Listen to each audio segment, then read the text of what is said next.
Bismillahirrahmanirrahim. Rubbama afadaka, ya. Rubbama afadaka fi lailil qabdi malam tastafidhu fi isyraqi naharil basti la tadruna ayyuhum aqrabu lakum naf'a. Rubbama afadaka fi lailil qabdi, kadang-kadang Allah memberi faidah yang luar biasa di dalam malam yang penuh qobet. Maksudnya adalah suasana cobaan derita yang digambarkan seperti malam, yang tidak Anda dapatkan ketika Anda diberi keleluasaan, kemudahan yang diibaratkan seperti siang. La tadruna, Anda tidak tahu, ayyuhum aqrabu lakum naf'a, manakah sesungguhnya yang lebih bermanfaat. Apakah yang lebih bermanfaat bagi kita itu ketika diberi cobaan, penderitaan, atau yang lebih bermanfaat itu ketika diberi kemudahan, keleluasaan, kenikmatan? Dua-duanya manusia nggak tahu. Kalau manusia tahu, manusia pasti memilih. Tapi karena manusia nggak tahu, ya ini maknanya bahwa dibalik qobet dan baset yang kemarin kita jelaskan itu sebenarnya ada ma'afadaka, ada yang memberi sesuatu yang memberi faedah luar biasa kepada kita. Nah, di situ Allah Subhanahu wa taala berfirman, a'udzubillahi minasyaitonir rajim, yulijun nahara yulijul laila fin nahari wa yulijun nahara fil laili. Malam masuk dalam siang, siang masuk dalam malam. Ini artinya kadang-kadang di tengah-tengah penderitaan Allah memberikan, di tengah-tengah kemudahan, kenikmatan, justru Allah memasukkan maksiat di situ.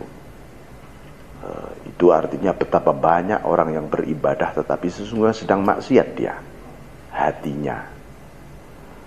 Dan wayulijun nahara fil laili, kadang-kadang memasukkan malam di dalam siang di dalam malam. Betapa banyak orang yang maksiat, sesungguhnya cara Allah mendekatkan orang itu kepada Allah. Nah, jadi ini mengenai munculnya nur, ya. Nur itu rupanya memang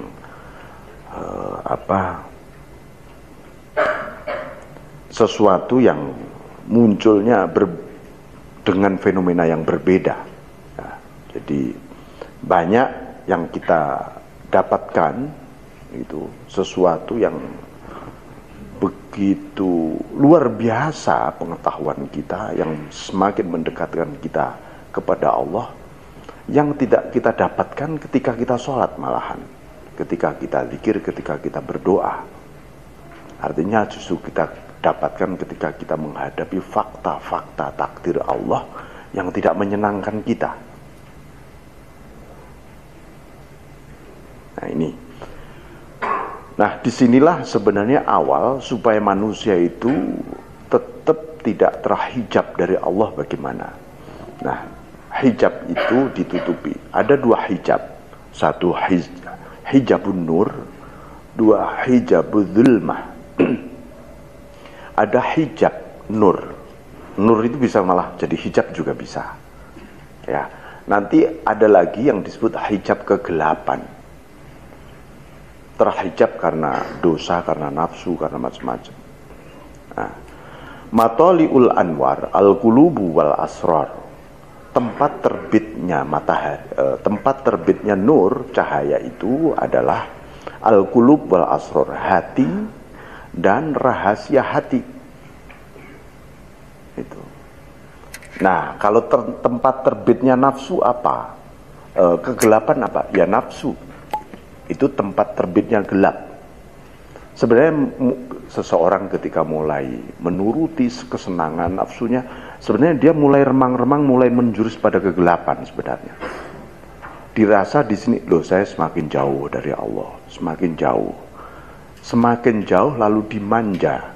Nafsu itu dimanja, semakin dia melempar diri kita dari Allah.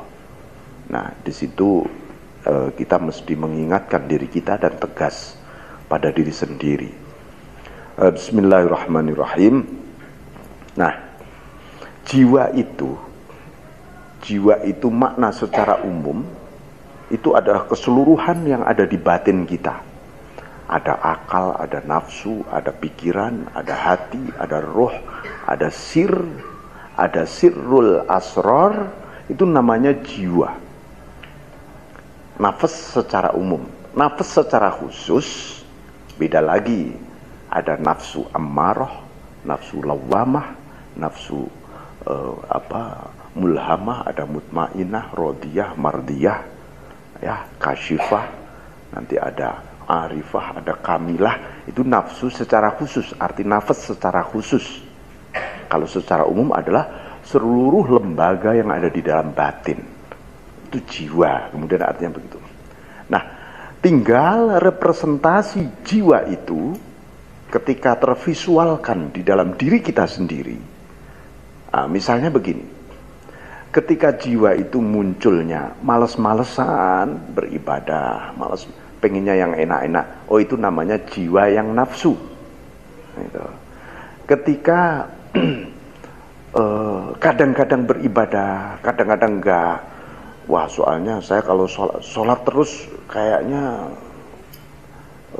belum diijabai juga, nggak usah sholat aja lah, menurut akal masuk akal juga.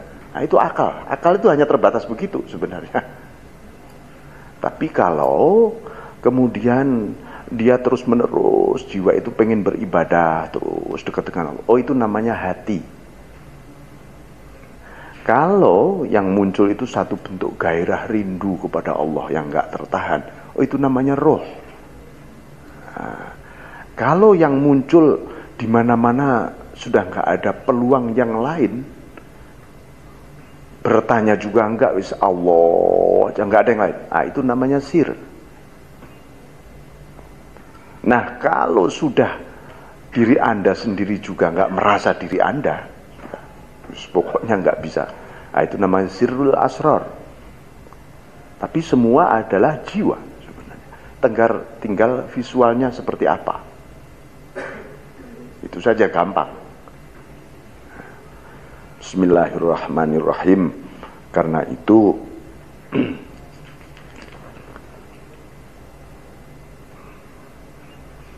dilanjutkan, nurun mustaudaun fil qulub madaduhu an-nur al-warid min khazainil ghuyub. Ada nur, ya, ada nur, bener ya, ada nur yang dititipkan oleh Allah di dalam hati, ya, di dalam hati itu ada nur yang itu madaduhu an-nur al-warid min khazainil ghuyub. Dia bersumber dari cahaya rahasia-rahasia yang tersembunyi dari Allah. Jadi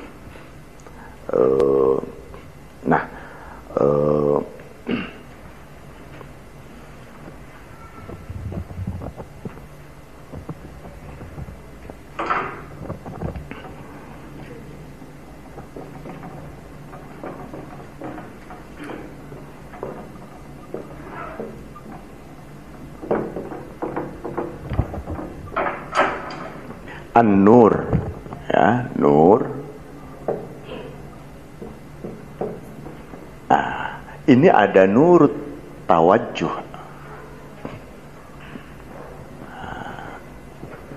Namanya tawajjuh. Tawajjuh. Ini kolbu, tempatnya hati. Nur tawajjuh itu nur yang mendorong seseorang untuk kembali kepada Allah hatinya. Oh itu nur, karena nur itu tadi. Namanya nurut tawajjuh. Ada namanya nurul muwajahah. Muwajahah ini wilayah roh dan sir. Ya, sir. roh dan ruhun dan sirrun. Itu muwajahah. Muwajahah itu apa? Muwajahah itu artinya berhadap-hadapan. Jadi kalau nurut tawajuh itu seseorang seperti berburu cahaya supaya dia bisa menempuh jalan lurus kepada Allah. Kita di kegelapan butuh cahaya untuk supaya nggak kesandung. Nah, nurul muwajahah itu justru seseorang dilimpahin nur, tidak perlu berburu cahaya. Dia dilimpahin nur karena dia sendiri sudah tidak butuh nur. Dia butuh yang memberi nur. Dia nggak ingin kehilangan sang pemberi cahaya, al-munawwir. Nah, disitulah kemudian para arifun itu nurnya adalah nurul muwajahah, sehingga nurnya justru melimpah kepada yang lain. Dulu pernah saya kisahkan, ya, mungkin sedikit mengulang. Saya pernah bertemu namanya dengan Kiai Abdul Ghafur dari Blitar waktu itu, kakaknya Syekh Abdul Jalil. Malam hari itu jam 2 malam, saya masih ingat, saya masih di Surabaya. Saya datang ke beliau, beliau cerita, baru saja kata beliau, saya tadi dikejar oleh nur, katanya gitu. Saya lari kemana-mana, ini terus mengejar, saya nggak mau dikejar oleh nur. Begitu saya masuk di, katanya di pintu itu bersembunyi di balik pintu gitu. Wah, katanya selamat, ini pasti nur ini gak akan ketemu saya, katanya. Begitu saya nengok, apa kata nur? Nah, ketemu kamu, katanya begitu.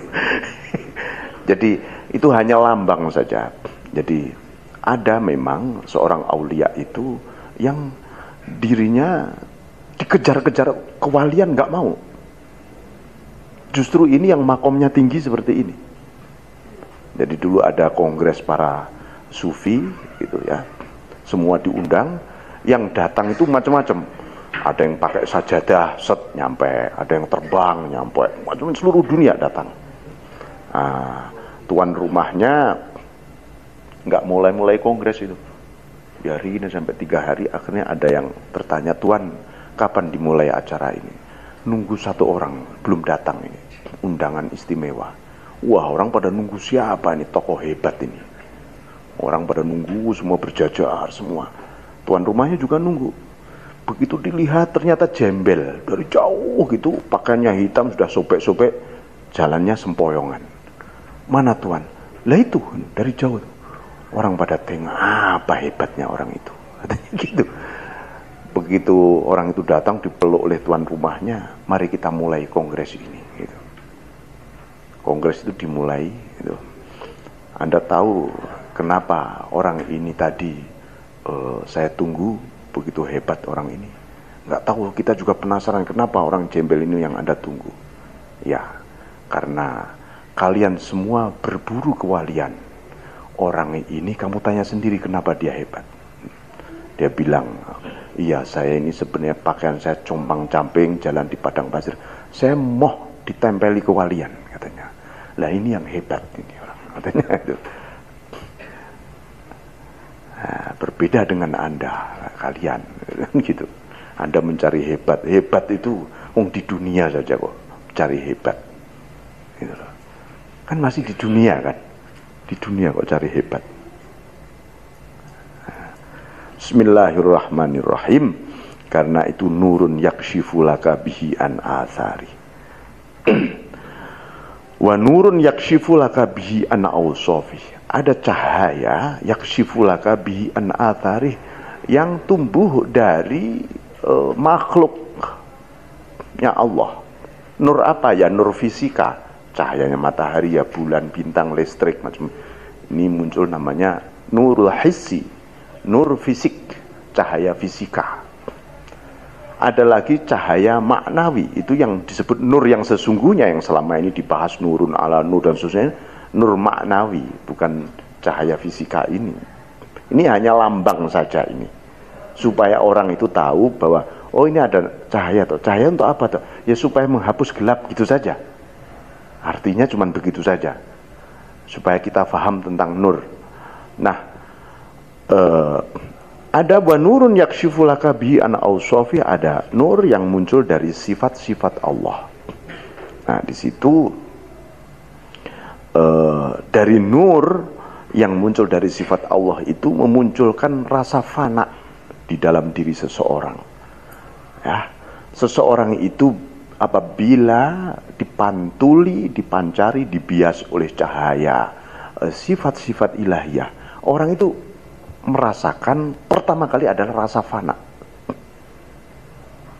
Nah, ini yang dulu kan kita pernah menjelaskan tentang futuh ya. Futuh itu ada 3, ada fathun qorib, fathum mubin, ada fathum mutlak.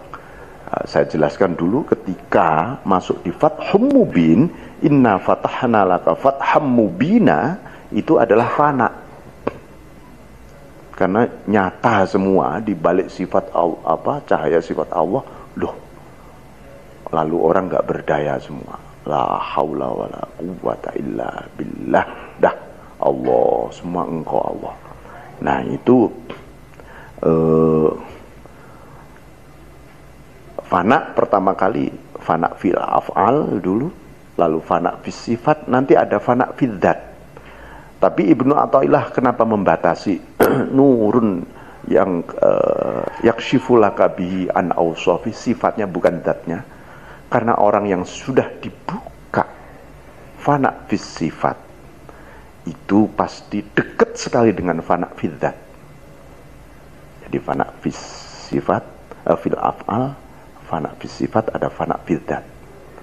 Nah, semuanya tidak bisa diproyeksikan dengan pertanyaan bagaimana ya suasananya, bagaimana ya nuansanya, bentuknya, rasanya, juga tidak bisa.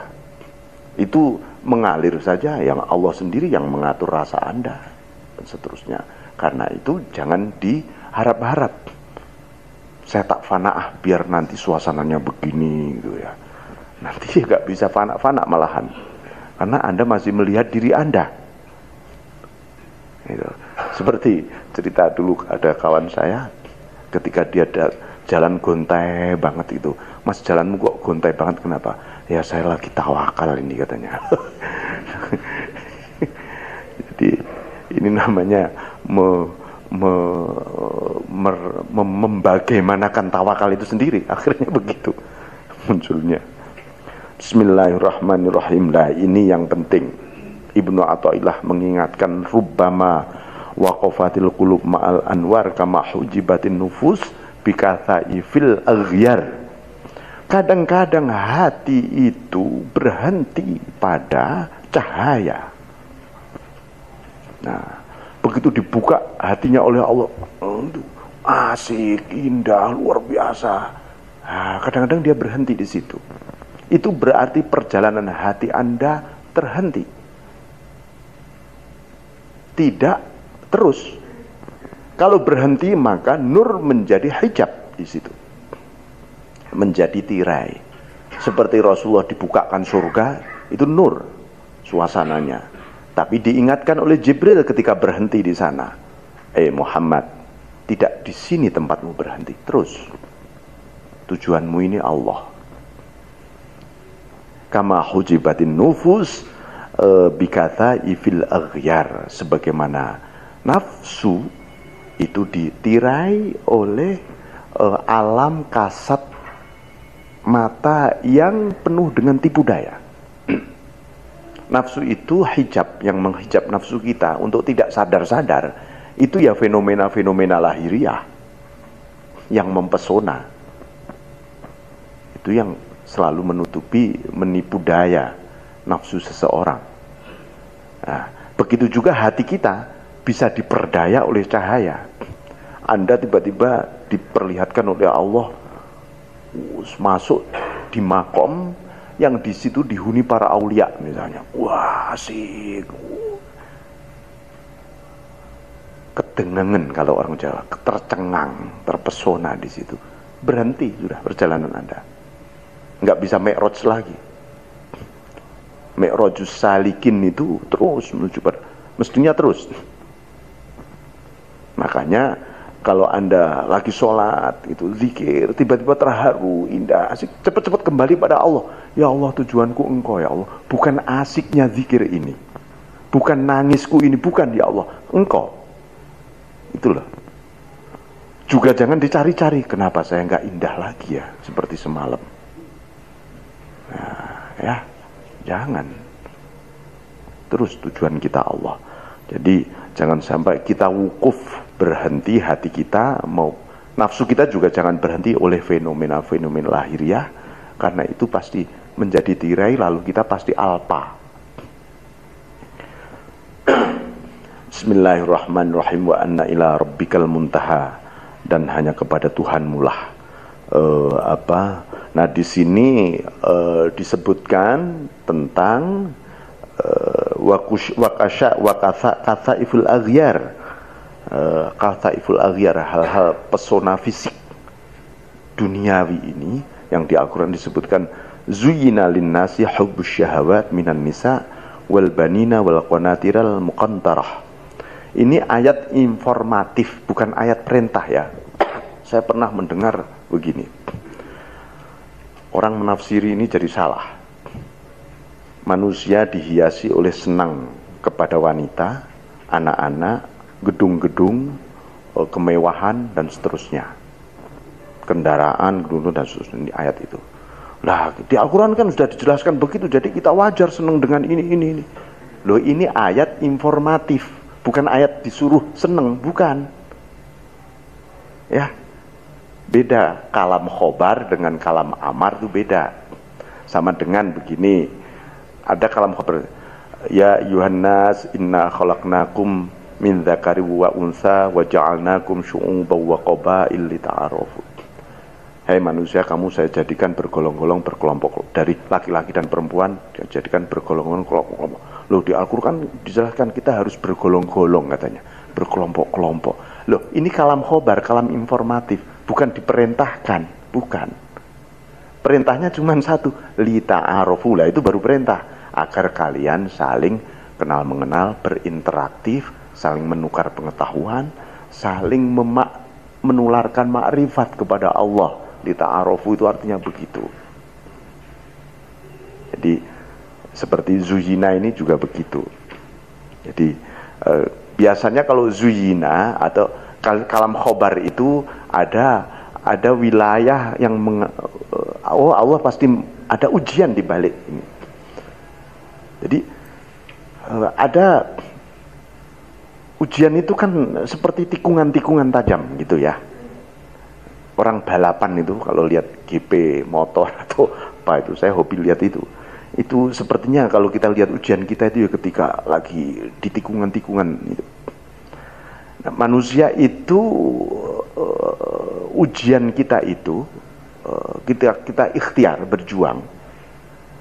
Yang dinilai oleh Allah bukan suksesnya perjuangan sebenarnya, tapi proses menghadapi perjuangan itu yang dinilai oleh Allah. Dan itu ada sirkuit-sirkuitnya itu di situ. Ikhlas apa enggak, sabar apa enggak, ridho apa enggak, kan itu. Syukur apa enggak. Bukan menang dan kalahnya, bukan sukses dan gagalnya yang dinilai oleh Allah, bukan itu. Nah, Bismillahirrahmanirrahim. Jadi satara anwarus sarair bikathai fidh dhawahir. Allah itu menutup cahaya rahasia hati, rahasia batin cahayanya, bikathai fidh dhawahir, dengan alam fisik yang kasar ini. Ini hanya untuk tutup yang tersembunyi di sini. Kenapa ditutup? Ya kalau nggak ditutup, ya pasti kelihatan. Kelihatan nanti rahasia Allah bukan lagi rahasia namanya.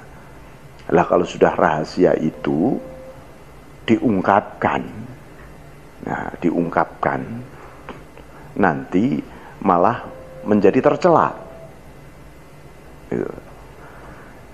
Kemudian ijlalan laha an tabtadzila biwujudil idhar, karena memuliakan terhadap nur tadi agar tidak untuk disebar-sebarkan. Jadi rahasia Allah itu ya harus, kalau Anda dapat rahasia dari Allah, sembunyikan. Kecuali Anda harus mengkomunikasikan kepada orang yang lebih tahu tentang rahasia itu. Tapi harus tetap disembunyikan. Kalau nyebarin rahasia itu nafsu nanti. Nafsu jadinya. Munculnya nafsu.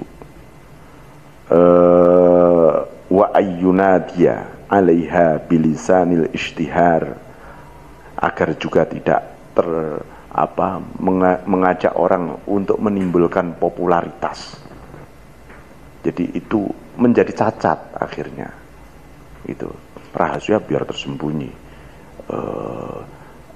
Makanya ada satu kalimat dari Syekh Sufi mengatakan begini, rahasiakan Allahmu, Allah kita ini, Allahmu, seperti engkau merahasiakan cacat-cacatmu.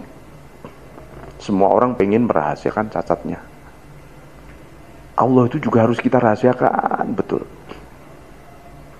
Jangan sampai, ini loh saya sudah Allah bener, sudah Islam bener gitu. Nah ini malah ini orang takjub, riya atau takabur ini sulit sekali dibedakan gitu. Jadi karena itu kehebatan yang diberikan oleh Allah itu sangat-sangat disembunyikan, sebagaimana Rasulullah SAW yang di Al-Quran disebutkan, mali hadzal rasul ya'kulut ta'am wa yamshi fil aswaq. Masa ini seorang rasul yang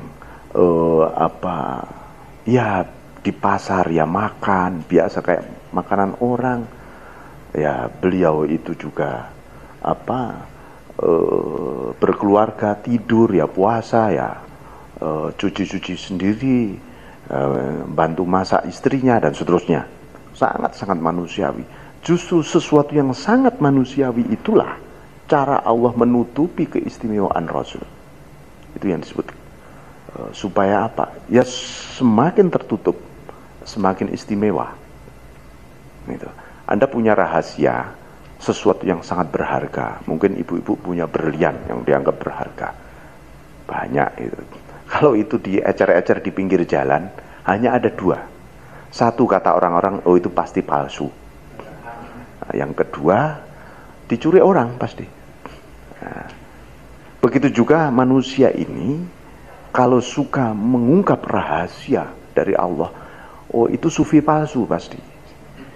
Atau dicuri oleh setan, akhirnya diganti dengan rasa bangga, rasa takjub diri, riya dan seterusnya.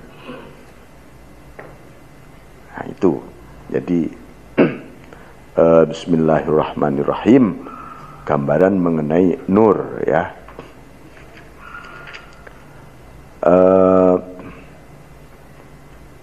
Jadi ini mengenai adab cahaya, adab menghadapi nur, karena itu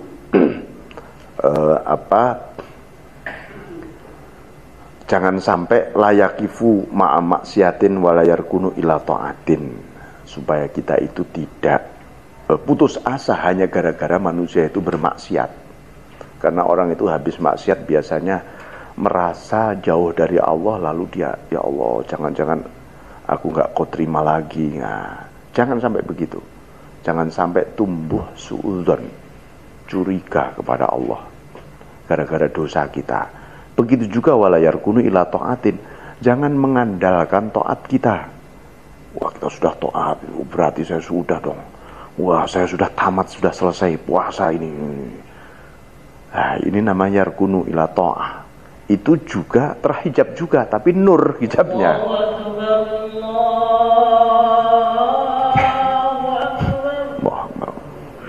Saya kira begitu. Assalamualaikum warahmatullahi wabarakatuh.